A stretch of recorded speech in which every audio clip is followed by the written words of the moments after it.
le damos gracias a Dios porque en última instancia siempre hay bondad en estas cosas que estamos viviendo, y una de estas es este medio que nos permite encontrarnos en la virtualidad, ¿no?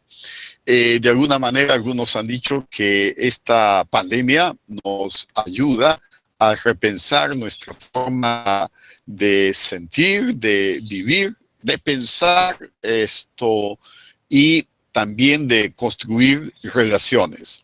Y en esa perspectiva es importante tomar en cuenta el tema de la promesa. Y la promesa nos permite ver más allá de lo que estamos experimentando hoy y nos permite mirar hacia el futuro y además ir ubicándonos en esa perspectiva de futuro para descubrir quiénes somos, a qué estamos siendo llamados y cómo podemos ir trabajando desde la situación en que nos encontramos. Es un libro de promesas. Eso es lo que se ha señalado en el estudio especializado. Es un libro de promesas. Desde el principio hasta el final, atravesando todos los libros de la Biblia, nosotros podemos encontrar llamados a la fe, invitaciones a un vivir distinto, diferente, y llamados a comprometernos y trabajar por no solo el mundo como lo estamos percibiendo, lo estamos experimentando y viviendo, sino que fundamentalmente se nos plantea la posibilidad de construir un mundo distinto, un mundo nuevo. La mayor promesa que encontramos en la Biblia tiene que ver con esto, y de una utopía que ha de superar y que ha de subordinar el tiempo presente en una visión ideal. En la Biblia a esto se le llama el reino de Dios, ¿no?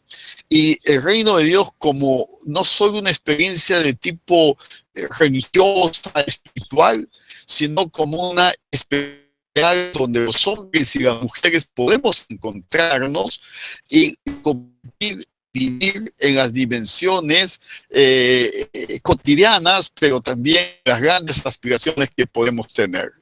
Es un reino de Dios que está ahora, todavía no se ha concretado y se convierte en una expectativa. Algunos han dicho del reino de Dios lo que ya está presente y lo que todavía no está totalmente acabado. Entonces, cuando hablamos de la promesa, este es un elemento que debe ponerse en el centro de nuestra reflexión y de nuestra búsqueda. Si nosotros vemos la promesa en el Antiguo Testamento, precisamente con Abraham, ¿no?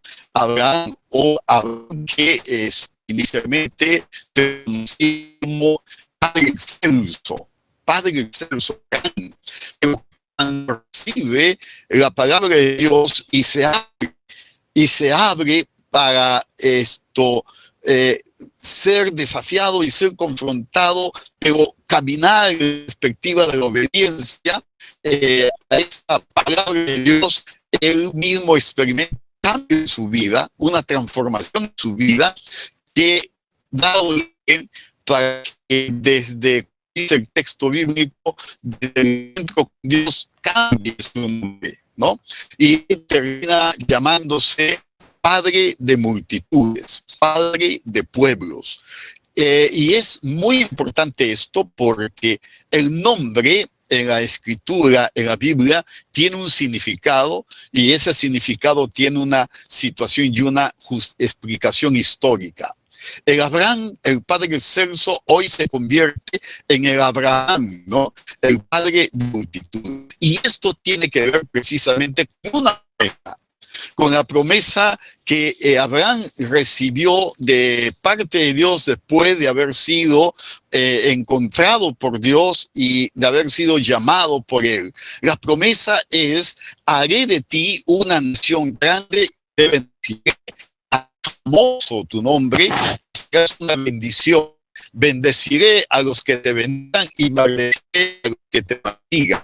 Por medio de ti serán bendecidas todas las familias de la tierra. Es importante, porque cuando uno convive una promesa, uno vive una promesa, su existencia toda se orienta, se canaliza precisamente a ver realizada la promesa en su propia vida.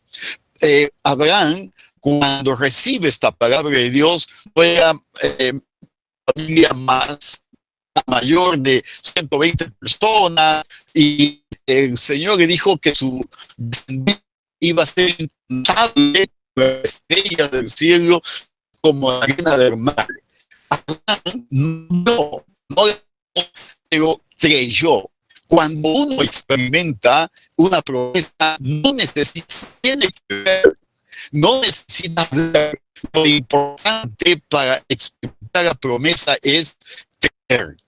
Y en una promesa uno encuentra no solo bendición y oportunidad y posibilidad para una persona, sino también para las familias y para las generaciones que construyen esas familias, y evidentemente en la perspectiva del Antiguo Testamento, la comunidad, el pueblo. Hay una relación muy estrecha entre la bendición que recibe una persona, su familia y generaciones, y la comunidad mayor. La promesa incorpora a estos tres actores, a esos tres sujetos. Por eso la promesa no es de disfrute individual y personal, sino que tiene que ser extendida al mundo en el que vivimos, en una experiencia de construcción comunitaria. Y esto uno puede ver también en el Nuevo Testamento. El Nuevo Testamento no está apartada de la perspectiva de la visión de la promesa que encontramos en el Antiguo Testamento. En el caso del Nuevo Testamento, la Biblia no nos pone a Abraham como el protagonista principal y el mentor o el canal para bendecir al pueblo y a la comunidad, a las personas, sino que el centro de la promesa misma, no lo que es el anuncio, sino el anunciado de la palabra de Dios, que es Jesucristo. Él se convierte en el anuncio de la promesa que nos dio el Nuevo Testamento. Y este Nuevo Testamento está ligada al Antiguo Testamento.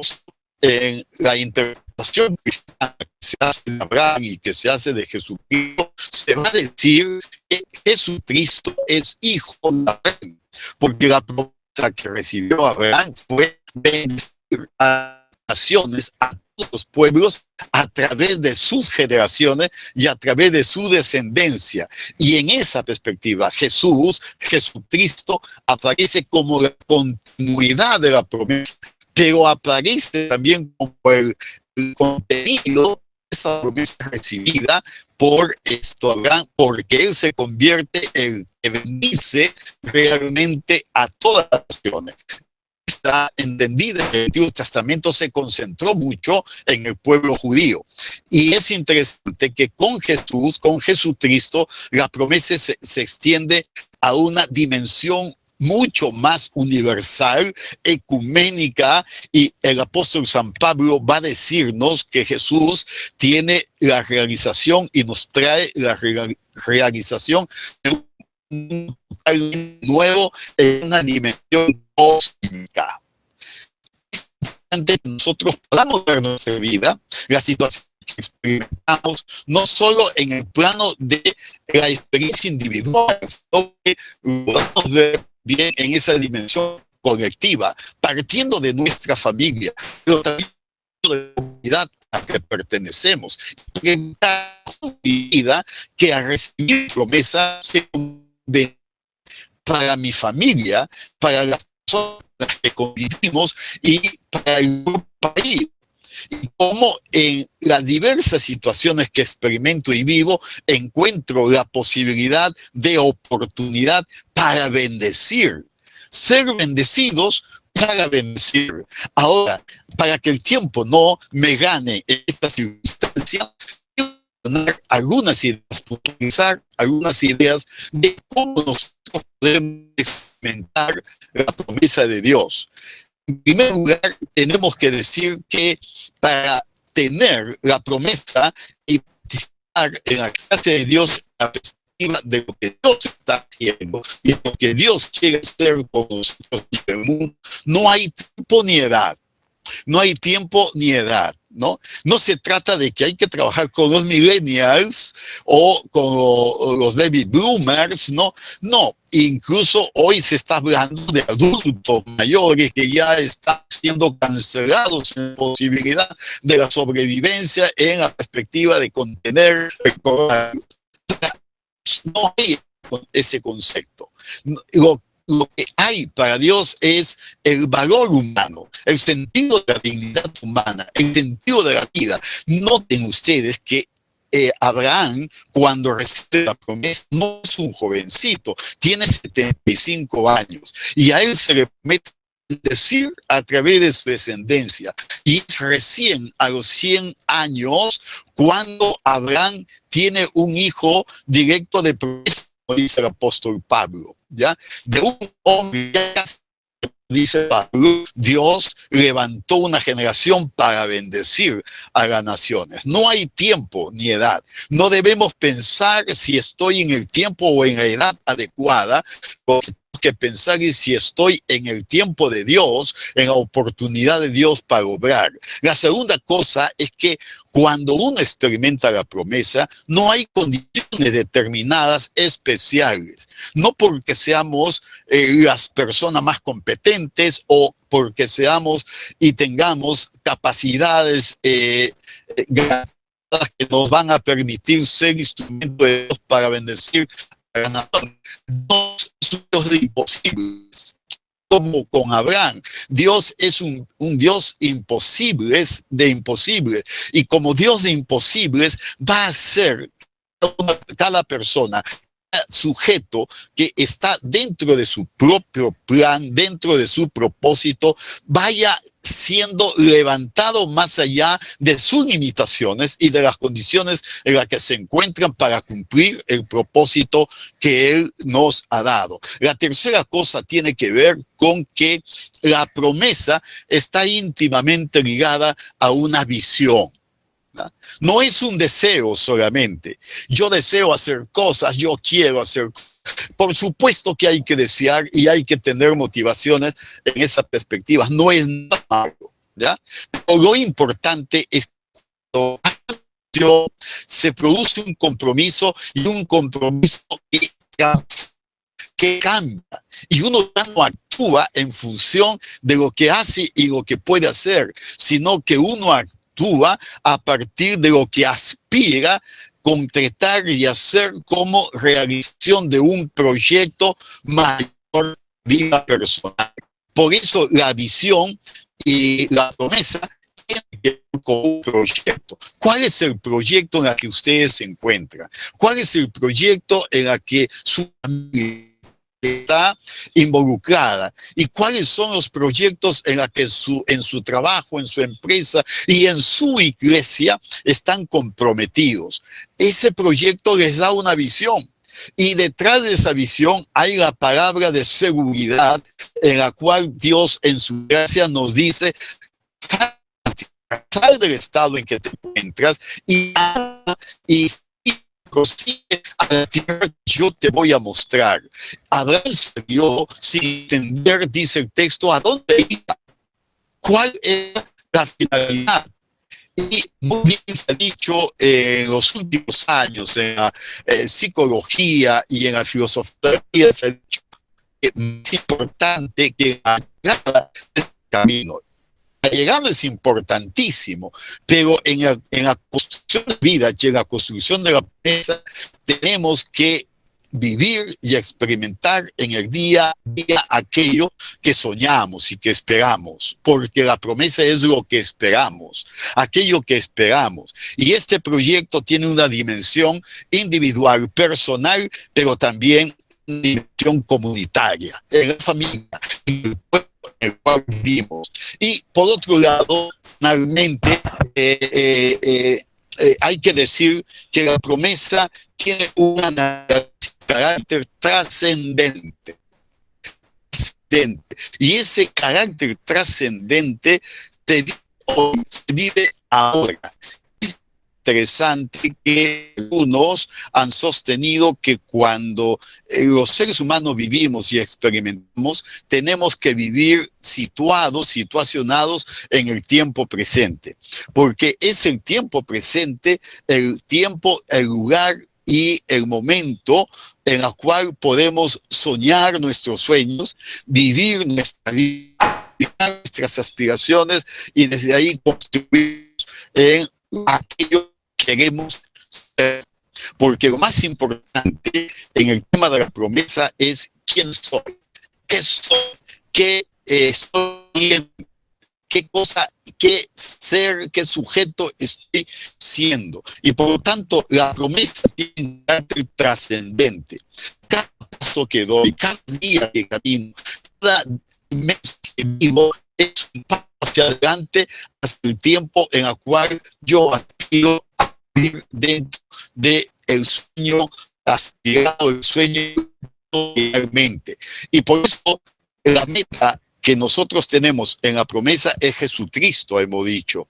Jesucristo, que es el anuncio y que es el contenido de la promesa. El apóstol Pablo dice que Jesucristo es el sí, es el amén que Dios nos da en su gracia, para que podamos vivir una vida plena. Yo he venido para que tengan vida y la tengan en abundancia. Esa palabra de Jesús tiene que ver con el sentido de la promesa, porque la promesa final es la vida plena, la felicidad a la cual todos aspiramos. Y cuando Pablo dice que Jesús es el sí, el amén de Dios para nosotros, hay que conectarla con esta expresión de Jesús. Yo he venido para que tengan vida y la tengan en abundancia. Y esa promesa de Dios y esa vida hay que vivirla ahora, en mi vida personal, con mi familia, con mi comunidad, es decir, con mi colegio, con nuestro colegio, para ir descubriendo en medio de situaciones que estamos viviendo las oportunidades y las posibilidades de realizar a pesar de las circunstancias y situaciones de tensión y conflictos que podamos estar viviendo, pero sabiendo que tenemos la capacidad de la gracia para seguir creciendo y avanzando. Queridos hermanos, queridos amigos y amigas, en esta tarde yo quisiera dejarles este mensaje y esta posibilidad para que nos centremos en la realidad y seguir creciendo en nuestra fe y en nuestra comunión y en nuestra comunicación. Que el Señor les bendiga, ¿no?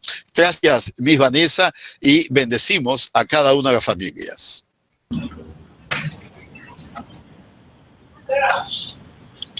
Ok, muchísimas gracias, capellán, por su reflexión y sus palabras que nos animan mucho. Damos pase entonces a Miss Mariela Vergara, que es psicóloga del nivel secundaria, con el tema de sus talleres, cómo el estrés de los padres afecta a los hijos. Adelante, Miss Mariela. Buenas tardes, señores padres de familia. Bienvenidos a esta reunión virtual. Es un gusto volvernos a ver. Qué bueno que tengamos este espacio y lo más importante aún es saber que los alumnos, ustedes y el colegio continuamos unidos y nos apoyamos y nos adaptamos a esta situación para salir adelante. Lo que requerimos sí es esforzarnos y buscar nuevas estrategias. Podremos lograr con éxito todos nuestros objetivos. Estoy segura que después de esta intensa experiencia de vida vamos a obtener muchísimos aprendizajes. El día de hoy, voy a compartir. El día de hoy vamos a hablar sobre el tema que cómo influye el estrés de los padres en nuestros hijos. Un momentito, ¿me permiten compartir?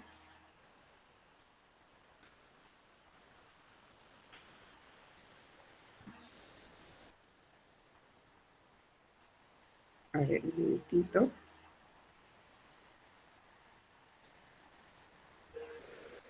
Vamos a...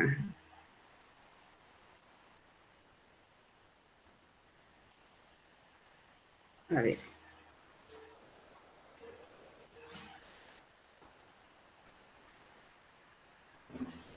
Listo.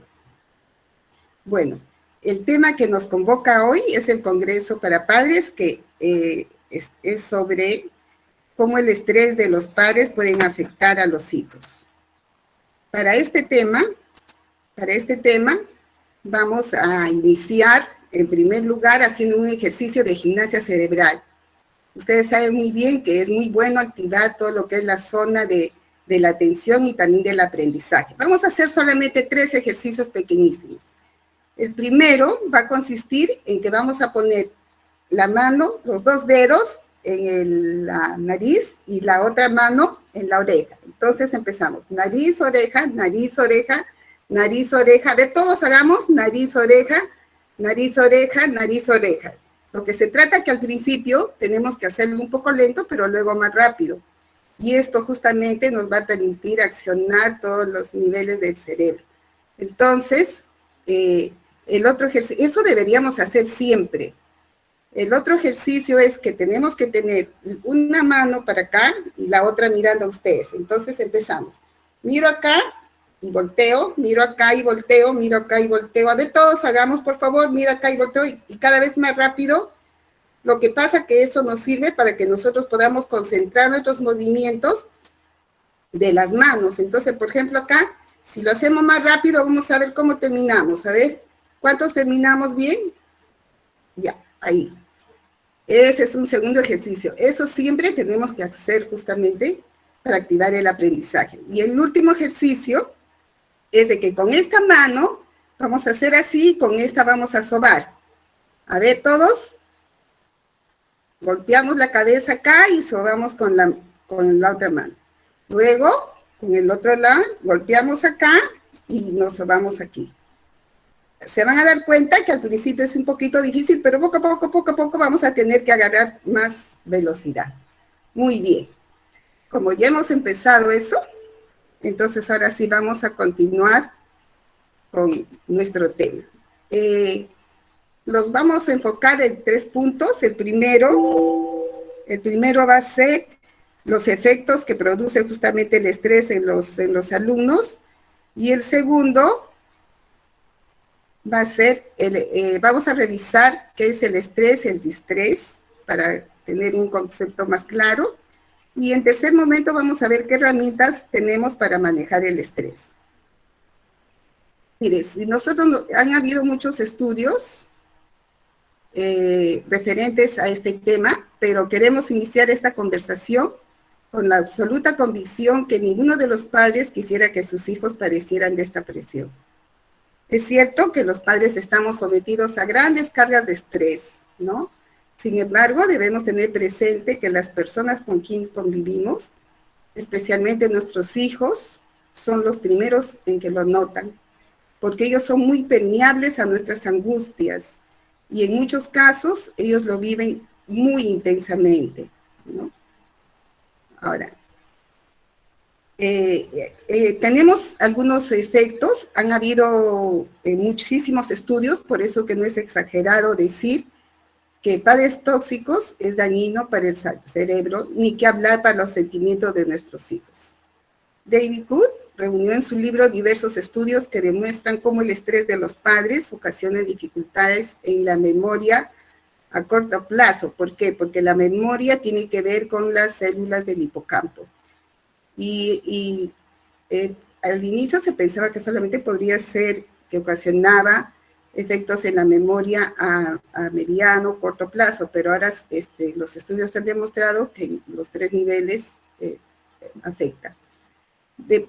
Luego también tenemos que el cerebro desarrolla una sensación de peligro inminente, aunque en realidad no exista. O sea, que como ya está acostumbrado a este ritmo, el cerebro, cualquier cosa, lo capta. Y nosotros tenemos que saber que el cerebro es el mejor investigador de poder captar cualquier problema que tenemos nosotros para inmediatamente mandar información a nuestros órganos, ¿no?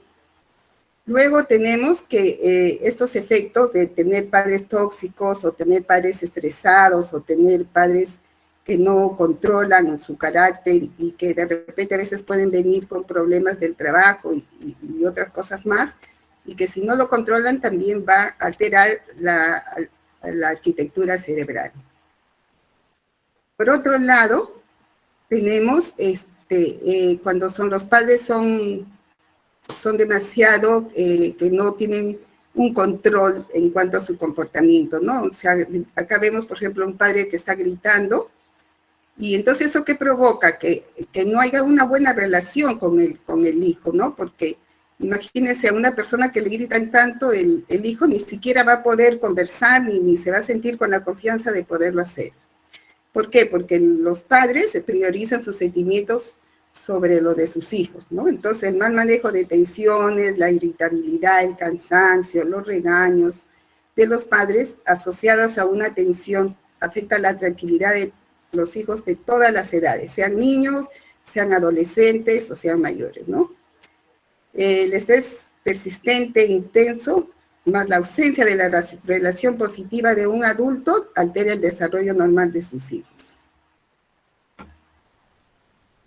Entonces, ¿qué es lo que trae como consigo también? Que se presentan pensamientos negativos. En psicología nosotros le llamamos el efecto Pigmalión, porque si hay unas personas que constantemente le están diciendo al niño, tú no vales, eres un malcriado, de nada sirves, nunca haces caso, todo lo haces mal, llega el momento que ellos se lo creen. Y entonces eso sí afecta, porque el chico efectivamente comienza a decir, yo no sirvo para nada, esto me va a salir mal, seguramente que me voy a enfermar y esas cosas, ¿no? Y también ellos como modelo, porque como tienen el modelo del padre, ustedes saben que también actúa la neurona espejo, ellos también comienzan a actuar de esa manera, porque al final de cuentas creen que esa es una conducta normal. Es lo mismo lo que pasa en las familias que hay violencia, ¿no? Cuando los hijos ven que hay violencia, entonces también aprenden pensando que esa es una conducta normal. Y cuando ya les toca ser adultos, pueden tratar igual, o en el caso de las víctimas, pueden también aceptar cualquier violencia o agresividades porque también piensan que eso es normal. Porque ese es un aprendizaje que tiene como persona, pero también el cerebro también tiene que ver mucho en eso, ¿no? Luego tenemos que ya sabemos que todos estos problemas disminuyen, por supuesto, el sistema inmunológico del niño, ¿no? Y también esto también puede ocasionar problemas de salud mental. Ahí hay un estudio de Bioton, de 783 familias, en que demostraron que efectivamente los problemas de salud de los padres también afectan en trastornos de la ansiedad. Hay una excesiva dosis de tensión y también hay unas manifestaciones de dolor emocional. En diversas investigaciones demuestran que las altas dosis de tensión de los padres resultan excesivas para los hijos. ¿Por qué? Porque justamente se trata de un ser querido, ¿no?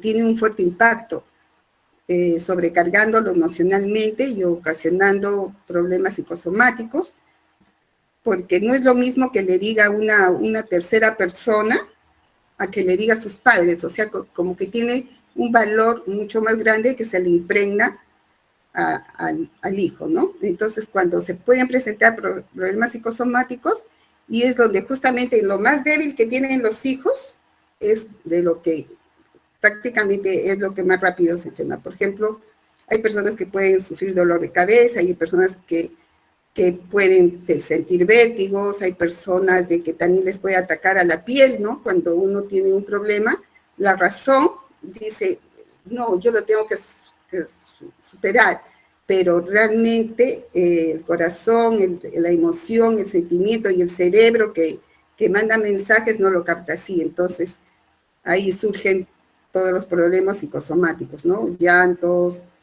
sudoraciones, temblores, dolores de estómago, ¿no? Y otras cosas más.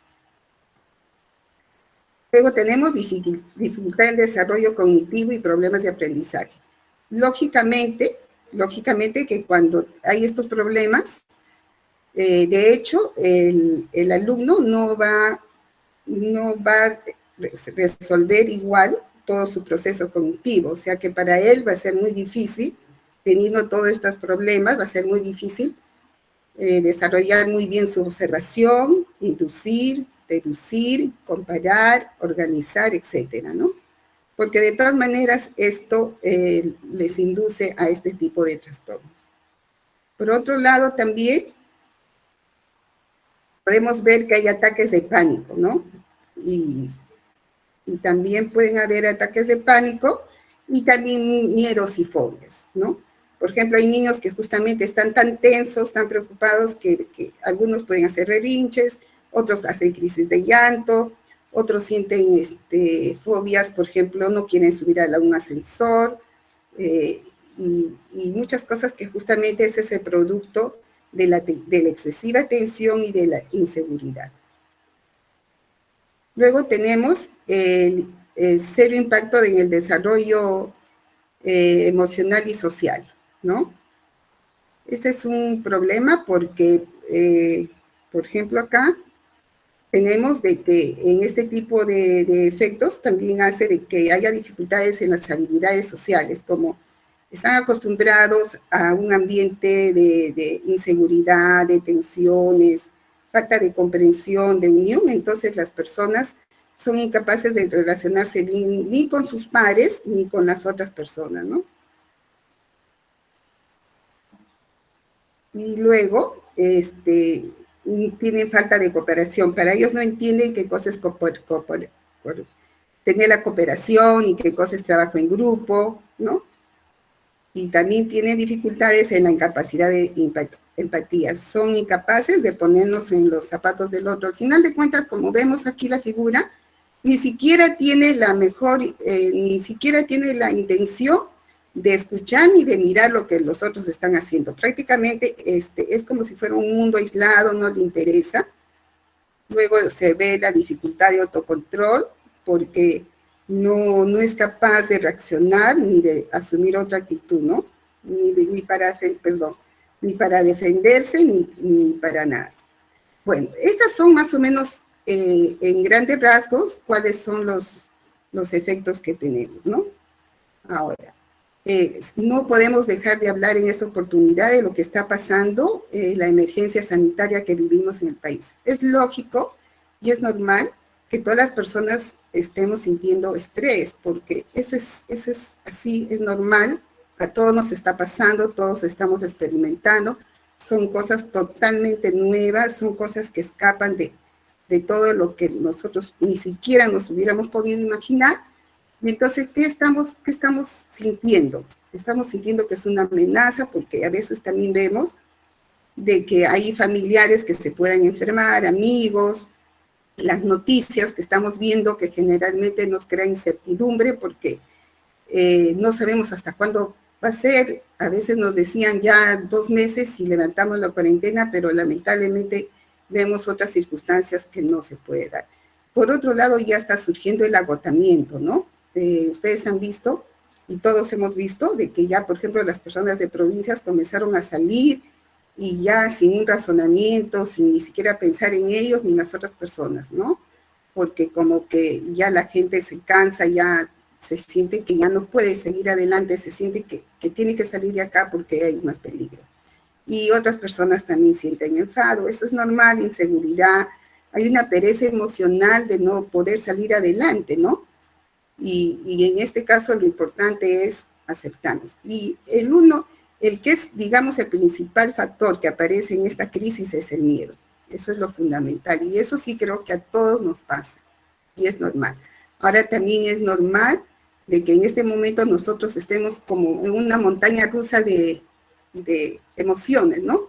Porque hay días inclusive que estamos bien, hay días que nos sentimos mejor dependiendo de qué noticia tenemos, ya sea de los noticieros, ¿no? O también de que nos enteramos que un familiar o un amigo, un vecino, y tantas informaciones que a veces estamos teniendo. Por eso que una de las recomendaciones es también no tener tanta información, simplemente tener lo que, digamos, las autoridades autorizadas nos están mandando los mensajes y las informaciones, ¿no? Ahora, hay diversos estudios que han evidenciado que proporcionar a los hijos una sensación de calma puede ser más poderoso que decirles que se les quiere. O sea, que eso es lo más importante. Recordemos que el padre de familia es como si los padres de familia son los líderes, son los que dirigen la familia. Es como que en los animales siempre el padre y la mamá son los jefes, son los líderes del mando, y que todo lo que hacen ellos, los hijos siguen, ¿no? Entonces, lo más importante es darles calma, tranquilidad. El otro es el amor y el apoyo de los padres tienen un impacto significativo en el desarrollo cognitivo y habilidades sociales de sus hijos. Igualmente, acá también es un aprendizaje, es todo lo que es las habilidades sociales. El bienestar psicológico de los padres tiene un efecto positivo sobre los hijos, desarrolla autocontrol y cooperación. Todas estas afirmaciones que estamos haciendo hoy se han recopilado de muchísimas investigaciones que se han llevado a cabo. Bueno, ahora lo que vamos a ver vamos a revisar muy rápidamente la definición de estrés y distrés, porque el estrés hasta cierto punto es bueno, ¿no? Pero cuando ya se rebasa y se vuelve muy crónico, se vuelve distrés. Vamos a ver este videito. Al comenzar a estudiar, una nube oscura apareció en mi vida. Su nombre es estrés. Cada vez que tenía un examen o un trabajo, la nube llegaba y hacía que me preocupara de más y que me sintiera intranquilo. Comenzaron las largas noches de insomnio. Mi mente siempre estaba nublada y mi estado de ánimo comenzó a cambiar. Me convertí en una persona estresada e irritable, y poco a poco eso afectó mis relaciones con los demás. Con el paso del tiempo, la nube creció y afectó también mi rendimiento. No me concentraba, me sentía incapaz y sentía que todo me quedaba grande. Lo mismo le ocurrió a Laura. A mí también me perseguía la misma nube, no me concentraba. Y siempre me imaginé muchas tragedias que a la larga no sucedían. La nube estaba presente en todos lados. Por ejemplo, ante la enfermedad de un ser querido, yo me imaginaba que se iba a morir. Y si yo presentaba alguna molestia física, pensaba que tenía alguna enfermedad grave. Si tenía alguna deuda pendiente, me veía en la quiebra. Si un ser querido se demoraba en llegar un poco más de lo habitual, creía que algo horrible le había sucedido. Con el paso de los años, la nube se transformó en una tormenta. No confiaba en mí, me sentía agotada, tensionada y con muchos dolores. Esta nube también afectó mi salud física. Sin querer, la nube del estrés se había apoderado de nuestras vidas. A lo largo de los años consultamos varios profesionales y siempre nos daban un diagnóstico y un tratamiento diferente. Por ejemplo, colon irritable, fibromialgia, migraña, cefalea tensional, vértigo, fatiga crónica, taquicardia, entre otros. A pesar de esto, la nube seguía arruinando nuestras vidas. Incluso algunos médicos nos llegaron a decir: usted no tiene nada, no se preocupe tanto. Afortunadamente, encontramos un lugar donde nos ayudaron a entender y derrotar nuestras nubes, y descubrimos que a pesar que el estrés es una respuesta normal y pasajera en la mayoría de las personas, en otras como nosotros puede llegar a ser un gran problema. Al comienzo no fue fácil, pero con paciencia y esfuerzo aprendimos muchas herramientas que al cultivarlas y ponerlas en práctica nos ayudaron a disipar la nube oscura, y con el tiempo encontramos nuevamente el camino hacia la luz en nuestras vidas.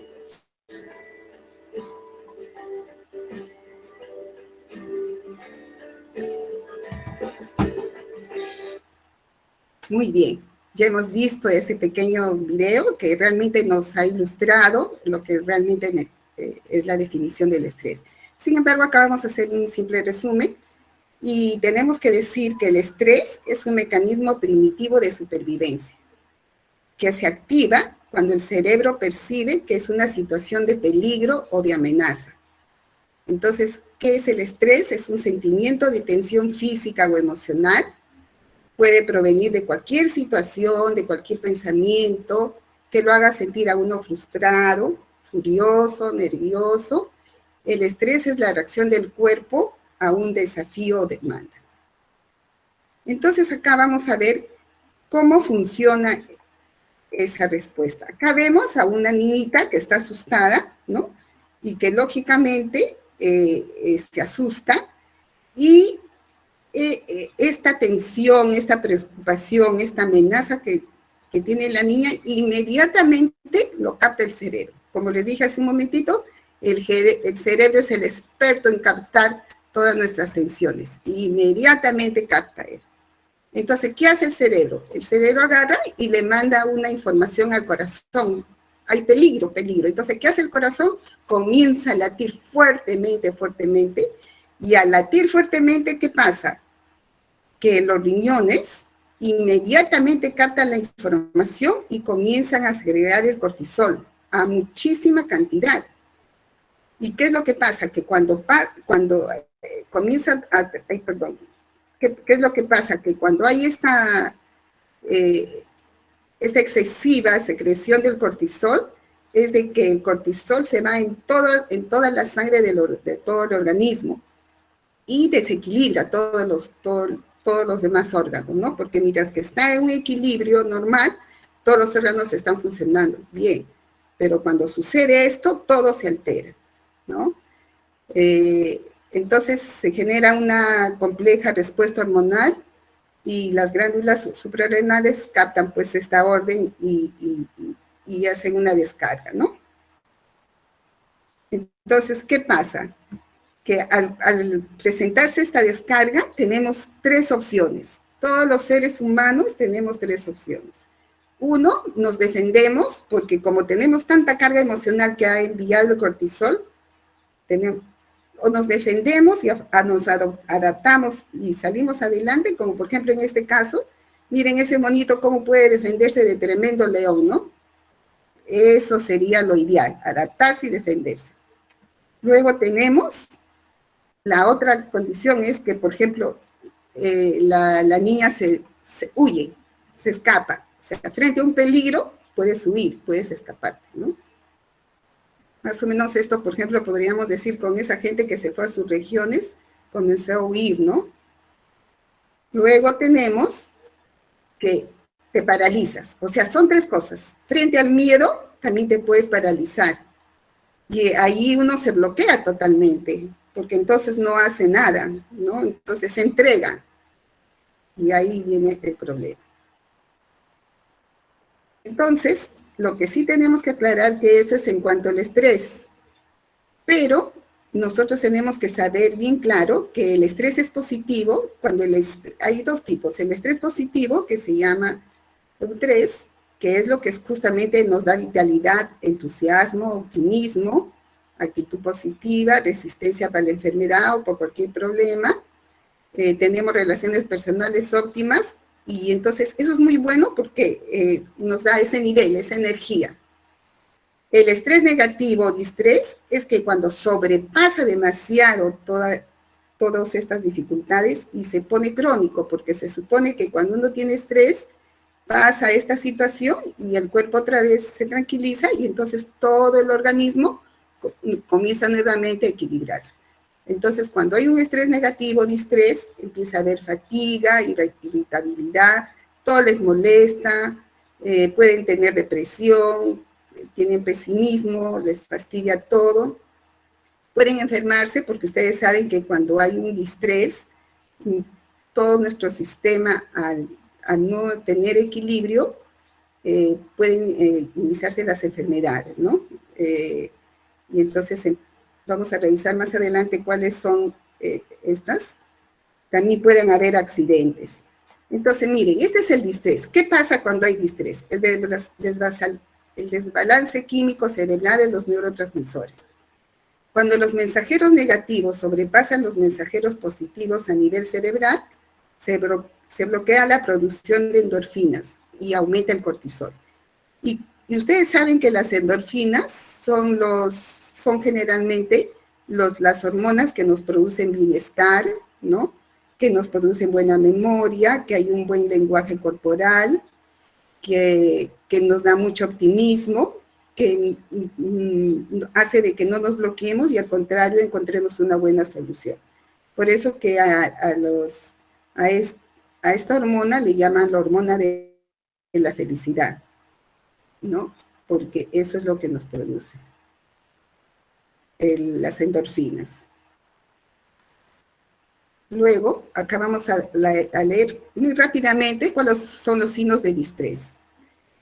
Seguramente alguno de ustedes va a reconocer qué es lo que le pasa cuando hay mucho distrés. Estrés no, porque estrés es bueno, el distrés. Por ejemplo, hay algunos que inmediatamente les ataca el estómago, pueden tener diarrea, estreñimiento, en otros gastritis, y cuando es muy fuerte también las úlceras, ¿no? En otro caso es falta de atención, falta de memoria. ¿Qué iba a hacer hoy día? Uy, pensé que iba a hacer tal cosa.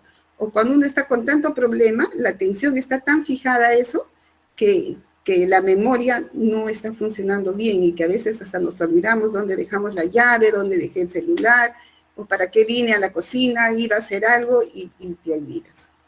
También hay dolores de cabeza, ¿no? Eso es muy fuerte. Y eso es lo que, digamos, hay mucha gente que siente dolores de cabeza, dolor muscular, le duele el cuello, le duele los brazos. ¿Pero por qué duele eso? Porque como todo el sistema se ha preparado, ya sea para correr, o sea, especialmente los brazos y las piernas se preparan o para correr, ¿no? O para atacar, entonces ahí sí va la mayor fuerza. Entonces, como no hace esa acción, o si lo hace, el dolor muscular es fuerte porque se han contraído todos los músculos. Puede haber pérdida o aumento de peso, porque también a veces de nervios, de preocupación, la gente puede comer mucho, o hay gente tampoco que deja de comer. Hay una falta de energía y concentración, les es muy difícil sentar una atención.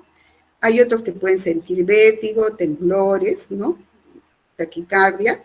En estos últimos días hemos visto muchas personas que han tenido vértigo, ¿no? Y que inclusive han tenido que concurrir al médico, porque una vez que el médico ya les ha examinado y les ha dicho que no, que todo está bien fisiológicamente, entonces la gente recién como que se tranquiliza, o sea, pero todo eso son problemas psicosomáticos que nos va ocasionando cuando es el demasiado estrés. También duele el cuello, y si uno se da cuenta, cuando tiene mucha tensión, puede a veces despertar con la mandíbula bien rígida, ¿no? Entonces, ni cuenta se da, pero inconscientemente las mandíbulas se ponen tensas.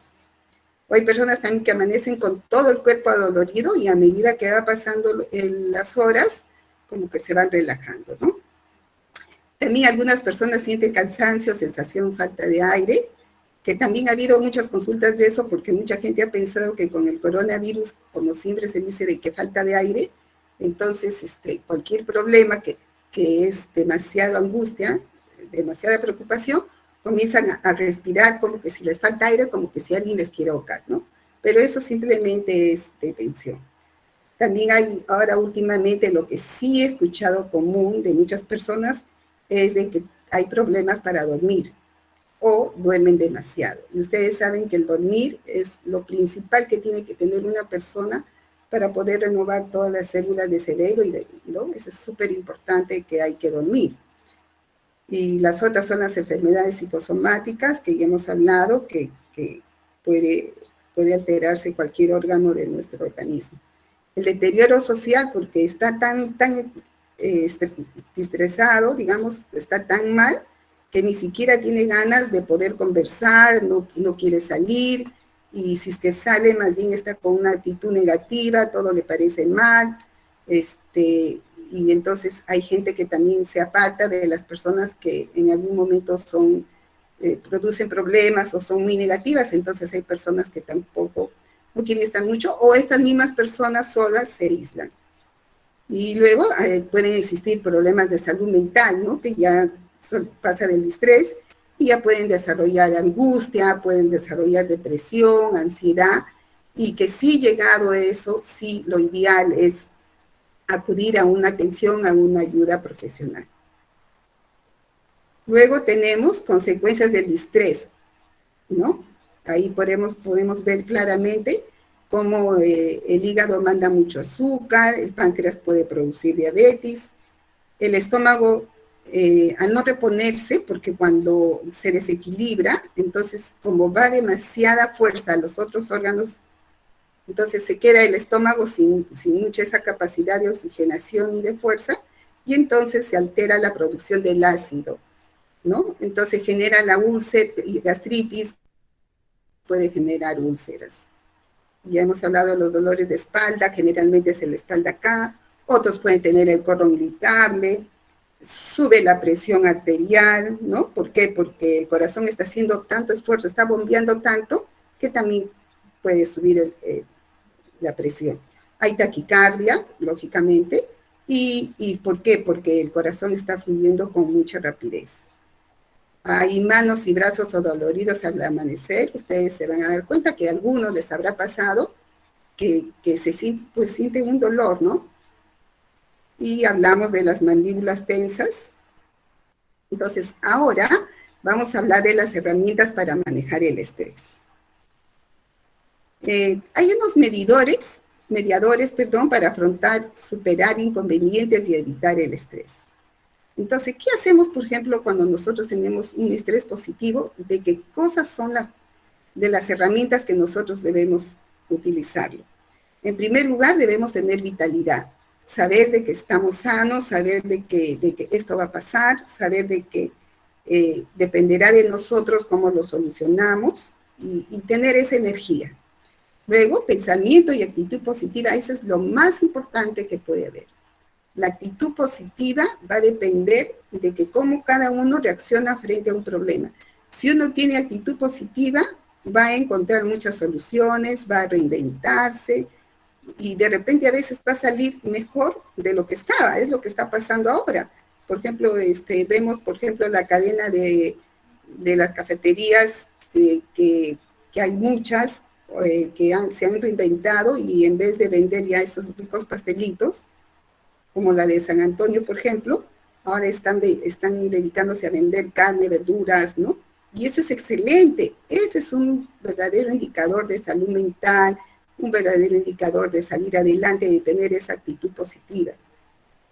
Nosotros acá cerca tenemos una renovadora de calzado y el señor tenía su trabajo, pero suave, ¿no? Y entonces, ¿qué ha pasado ahora? Ha retirado todo lo que tenía los zapatos ahí, también ha puesto una tienda de verduras, azúcar, leche, todo eso, y le da excelente, ya se compró su computadora, ahora ya nos trae a nosotros las cosas, pero ya es una relación toda impresa, o sea, y le pregunté y le dije, ¿cómo le va? Y me dijo, excelente, no pensé jamás de que esto me iba a cambiar la vida, ¿no? Entonces, esa es la actitud positiva. El otro es el sentido de humor y entusiasmo. Nunca debemos perder ese sentido de humor. Hay que tratar de ver, por ejemplo, esos chistes, esos memes, o algunas cosas también, anécdotas dentro de la familia, contarnos, ¿no? Porque si nosotros vemos, a cada uno le pasa tanta cosa, no malo, y a veces también cosas chistosas que a uno le pasa, ¿no? O como también hemos visto en la televisión que ahora que hay personas que están dictando clases y sin querer se cruza un personaje que está pues en ropa interior o esas cosas, ¿no? Entonces, todas esas cosas que van provocando risa, ¿no? Y el otro punto interesante es la flexibilidad. Nosotros tenemos que ser flexibles para adaptarnos a esta situación, porque ya no podemos cambiar. Está aquí el virus, está aquí, o así no fuera el virus, tenemos un problema en la casa, tenemos un problema en nuestros padres, y ya hay que enfrentarlo. Y entonces lo que pasa es que tenemos que ser flexibles y tratarnos de adecuar. Relaciones personales óptimas, eso también es muy importante porque es una oportunidad que nosotros podamos conversar con las personas, podamos manifestar qué es lo que estamos sintiendo, por qué estamos así. Si de repente hay alguna otra persona amiga, sí, yo también me siento así, porque es normal, todos tenemos que tener así. Y aparte de eso, saber que tú tienes amigos, saber que tú tienes que también con quién conversar, porque a pesar del confinamiento es cierto, no podemos salir, pero sí podemos comunicarnos ahora más que nunca que hay tantas posibilidades. Y por último, es la resistencia, ¿no? Hasta ya han sacado una canción de la resistencia, bueno, que la han puesto nuevamente a la moda porque era una canción de años atrás y que es la resistencia. O sea, tenemos que resistir y eso sí se puede, pero va a depender mucho en la manera como nosotros nos cuidemos y cuidemos también a nuestro prójimo. Ahora, acá tenemos otras herramientas más. En primer lugar, aceptar y adecuarse a la situación. Hay que hablar con los hijos para explicarle que sí, realmente existe el problema y no hay que preguntarnos tanto ¿por qué? ¿Por qué es esto? Sino más que nada hay que enfatizar para qué. Porque es bueno, porque seguramente esto nos va a hacer cambiar mucho. Hay mucha gente que está reinventándose, hay mucha gente que nunca había estado en sus casas con sus hijos y recién están entendiéndose, están mejorando sus relaciones, ¿no? Y se están ayudando entre todos. Después reconocer que existen experiencias positivas, por supuesto. ¿Cuánta gente, por ejemplo, se ha dedicado a hacer pasteles, otros a tejer, otros a cocinar, otros a hacer cualquier otra actividad? De repente hasta han comenzado a revisar todas sus fotos y están haciendo videos, o sea, que lo que más a uno le guste, ¿no? Y otra cosa fundamental es lo que justamente nos habló el pastor, es tener fe y ser coherente con los valores cristianos. Esto de repente es nuestra mayor fortaleza, esto es lo que de repente a nosotros, eso nos ayuda porque nos agarramos del amor de Dios, sabemos que Él nunca nos va a abandonar.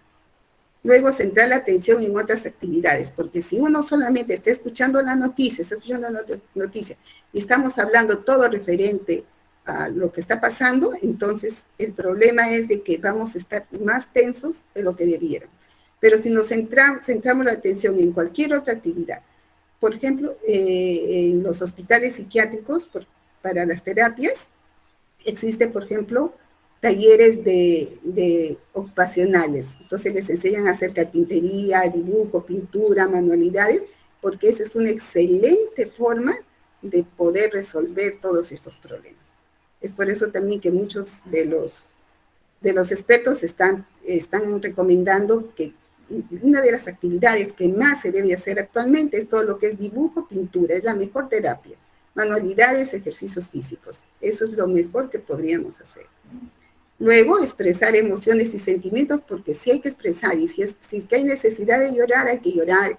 Si hay necesidad de decir, tengo miedo, porque esa es una realidad, ¿no? Y la organización.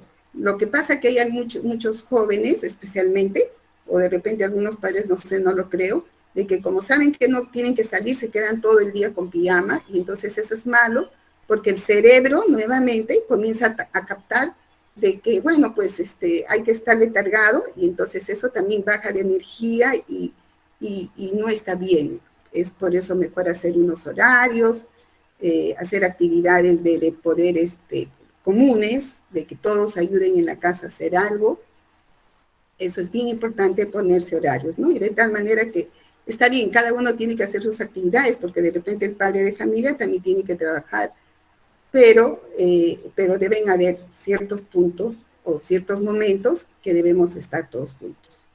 Y el otro punto es agradecer y valorar. Qué importante es poder agradecer, reconocer, tener gratitud. Eso a nosotros nos va muy bien, porque qué bien reconocer todas las cosas buenas que tenemos. Y eso es lo que tenemos que enseñarles a nuestros hijos también, ¿no? La otra actividad que sí nos recomiendan siempre, y ustedes lo deben saber, es que tenemos que realizar actividades relajantes. Lo mejor para eso es sonreír, para empezar, y luego reírse, porque la risa es una de las cosas que nos va a ayudar muchísimo, es una de las mejores terapias, así como bailar, danzar, hacer ejercicios, la risa nos genera muchas endorfinas. Luego tenemos ejercicios de relajación, que ya en cuanto me falta un poquito y terminemos, les voy a enseñar algunos. Y luego, por supuesto, todas son las actividades de deportes, ¿no? Dicen que la natación es el mejor ejercicio que puede haber, pero hay otras más. Y por supuesto, se recomienda que dibujen, pinten, manualidades. Ya está comprobado que esas son la mejor terapia y lo que te va a dar sanidad a tu organismo. Por eso que tratemos, en la medida de lo posible, de practicar estas actividades, ¿no? O tocar un instrumento musical también es eso. Luego tenemos mensajeros, esos son los mensajeros positivos de las endorfinas, son esas 3 o 4 cosas que les he señalado, eso nos produce endorfinas. Entonces, ¿qué pasa cuando el organismo produce endorfinas? Nos da una sensación de sedación, no nos duele, nos da una sensación de bienestar, Hay, lógicamente, disminución del estrés y, ¿por qué no?, de la ansiedad, y también es analgésica, ¿no? O sea que también estamos sin dolor, estamos tranquilos. Ahora, acá hay una buena noticia y eso es bien importante. Cuando las personas ayudamos, somos solidarios, somos compasivos, cariñosos y tenemos un contacto social adecuado, lo que se libera tremendamente es la oxitocina. Y la oxitocina también le llaman la hormona del corazón, la hormona del amor. ¿Por qué? Porque cuando segregas oxitocina, más que nada está relacionado con el funcionamiento del cerebro. Entonces, ¿cuáles son las actividades que tenemos que hacer para liberar oxitocina? Por ejemplo, las comunicaciones. Si bien es cierto, ahora no podemos hacer una comunicación de cara a cara, pero sí lo podemos hacer a través de todas las redes sociales. Por eso que es bueno también que uno se pueda contactar con amigos, con la abuelita, con los familiares que no nos podemos ver, gracias a Dios que ahora hay tantas formas, en videollamadas, en Zoom, tantas cosas, de que realmente eso va aliviando porque es una forma de comunicar. La otra cosa es darnos un abrazo, ser gratos, tener un acercamiento, apoyarnos. Y la otra cosa que vemos acá, por ejemplo, es la ayuda social. Las personas que hacen ayuda social generan mucha oxitocina. Por eso también los médicos que tienen que ayudar, curar y salir adelante y apoyar a tanta gente enferma que está tan angustiada, es donde realmente segrega la hormona de oxitocina, que eso es bueno. Por eso justamente ellos inclusive pueden resistir tener ese trabajo tan fuerte que tienen ellos en los hospitales, ¿no? Porque justamente esto les...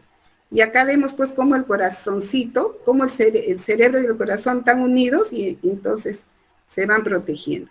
Entonces, ¿qué pasa? Que protege el sistema cardiovascular la oxitocina. Va a calmar al corazón, va a facilitar y expresar nuestros sentimientos y motiva a búsqueda de ayuda, ¿no? Entonces, como tenemos esa facilidad de buenas relaciones sociales adecuadas, entonces vamos a poder conversar y también pedir ayuda. Es un antiinflamatorio natural, mejora la respuesta y recuperación del estrés cuando tenemos esto, es mucho más fácil. Sensación de satisfacción, de alegría, de esperanza, de motivación y entusiasmo. Por supuesto, hay un bienestar con posibilidad de crecer y de reinventarse. Eso es lo importante. Si ahora nosotros en este proceso, en esta difícil situación que estamos enfrentando, no nos reinventamos, quiere decir de que ya es mucho más difícil que lo hagamos después, porque en esta oportunidad se están presentando todas las posibilidades, no solamente de tipo emocional, sino en todo, hasta ideas, ahora hasta el gobierno va a dar algunas normas para poder facilitar.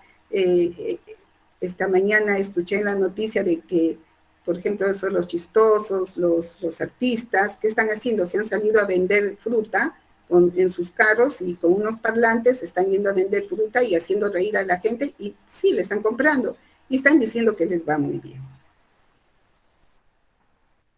Y acá hay otro punto, que hay que poner en práctica la resiliencia, que eso es bien importante.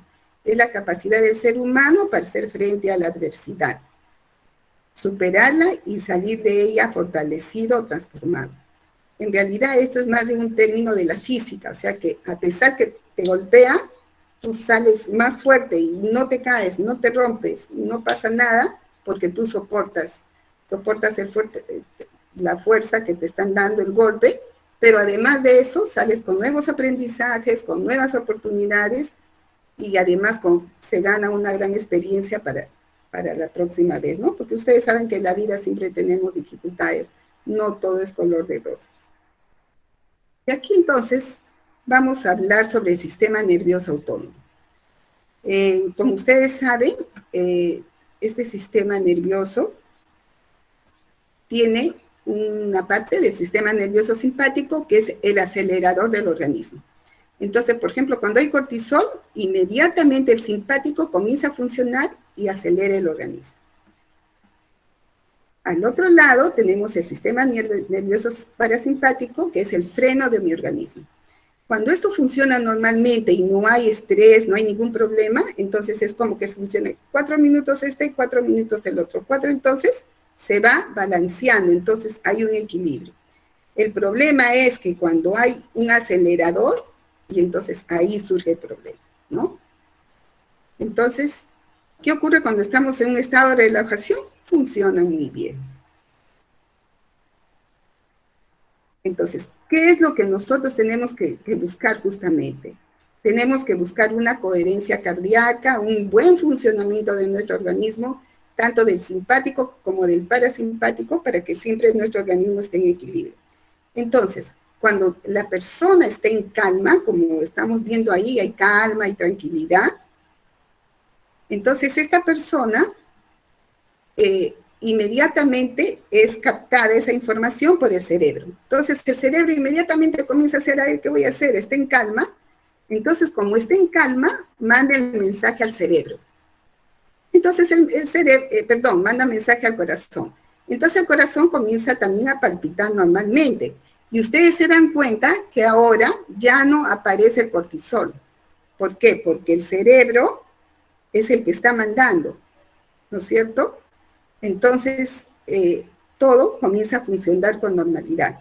Si bien es cierto, nosotros no podemos mandar en todo lo que es el sistema nervioso autónomo de nuestro organismo, no podemos porque eso es involuntario, por eso que movemos los ojos, movemos las manos, eso es un proceso involuntario, no lo podemos hacer.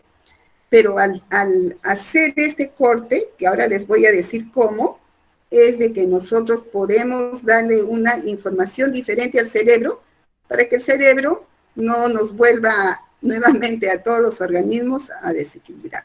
Entonces, ¿cuáles son las cosas que nosotros podemos ayudar para que el cerebro no capte esta información? En primer lugar, tenemos la regla de 505, parece parece el 505, ¿no? Entonces, el primero es 5 segundos inspiras, como vemos aquí en las fotos, 5, cuentas 1, 2, 3, 4, 5, retienes en el estómago también 5 segundos, inflas tu estómago, también se le llama la relajación del diafragma. Vemos ahí la barriguita del muñequito como infla, 5 segundos, y luego en 5 segundos exhala. Eso, por ejemplo, es una regla que todos debemos hacer.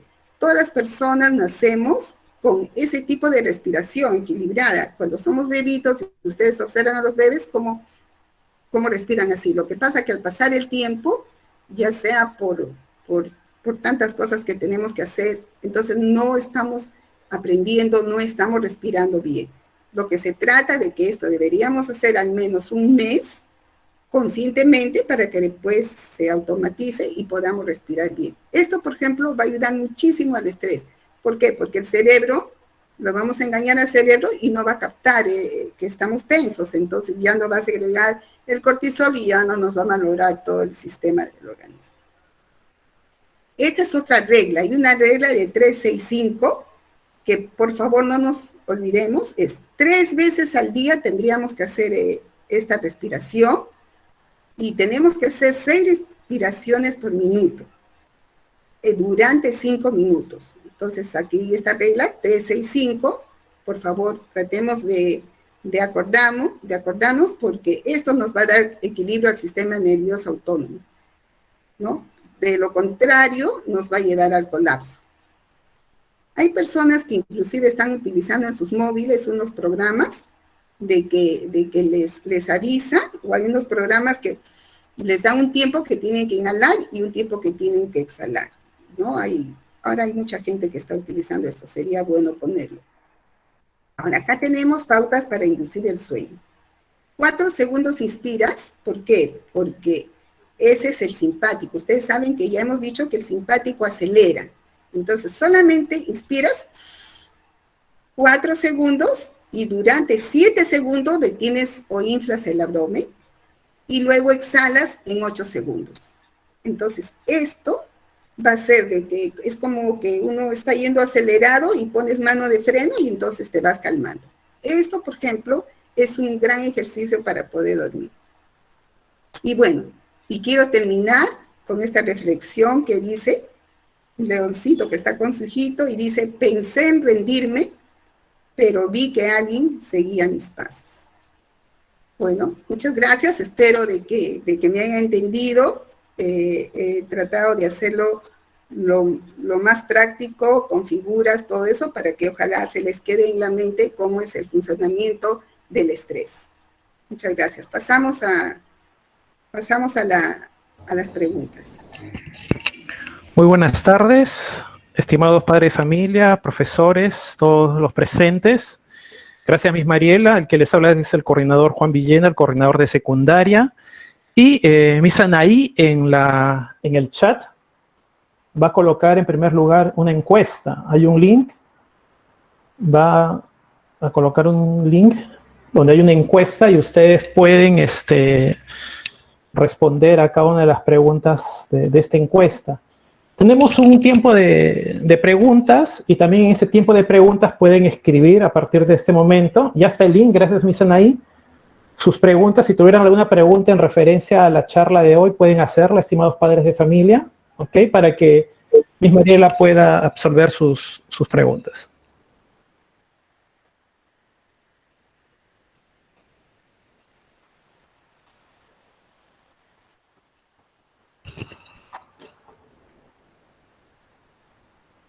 Esperamos un momento para las preguntas. Esta es la tercera charla que tenemos. Ya este es nuestro tercer día de charlas. Estuvimos con inicial, con la charla Camino hacia la autonomía.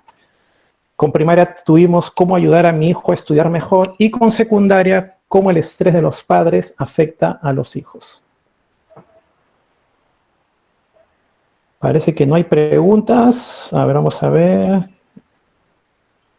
Okay. Entonces eso tiene un significado, o estuvo no muy claro o estuvo bastante claro. ¿Cuál de los dos es?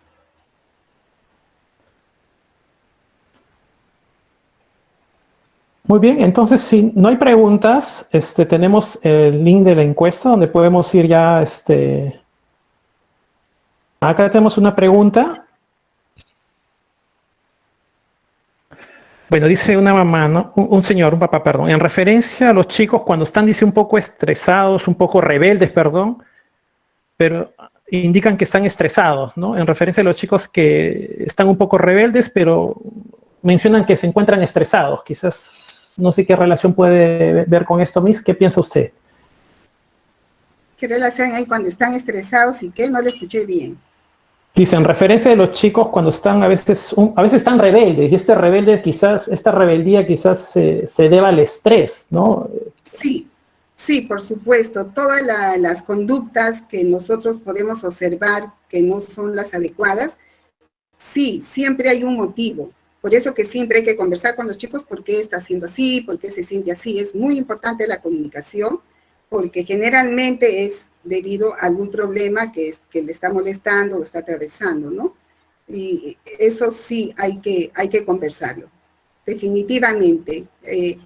Más que nada eso sería una alternativa, sería una comunicación con el hijo, ¿no? Sí. Ok. Muy bien, no. Creo que no hay más preguntas, creo que no hay más preguntas, entonces voy a dar paso a Miss Eliana, que tiene unas palabras para ustedes.